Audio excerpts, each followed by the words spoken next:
আসসালামু আলাইকুম, সবাই কেমন আছেন?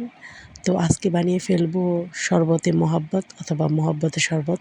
তো সর্বপ্রথম আমরা দুধটাকে ভালো করে ঘন করে নিয়েছিলাম। এখন এটা ভালো করে ঠান্ডা করে সাথে দিয়ে দেবো রুয়াবজা। রুয়াবজাটা দেওয়ার পরে এটা এত সুন্দর একটা পিঙ্কি কালার হবে। মাশাআল্লাহ দেখতে খুবই সুন্দর। আর এজন্যই হয়তোবা এটার নাম মোহাব্বতের শরবত।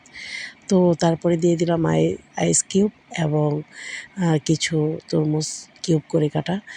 আর এটা কিন্তু খেতে খুবই সুস্বাদু হয়। আর সারাদিন রোজা রাখার পর সন্ধ্যাবেলা ঠান্ডা, ঠান্ডা আ এই মহব্বতের শরবতটা খেলে সত্যি মনটা ভরে যায়।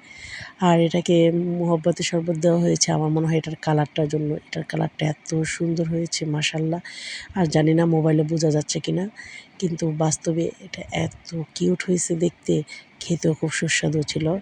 আর এখন তো এটা বিভিন্ন ফুটপাতে অথবা রাস্তার ধারে সেল করতে দেখা যায়। আগে তো এটা খুব ভিআইপি ছিল। এখন মোটামুটি সবাই খেতে পারে। আর বাসায় বানানো খুবই সহজ। আপনারা বাসায় একটু ট্রাই করলেই বানিয়ে ফেলতে পারেন। শরবতে মোহাব্বত।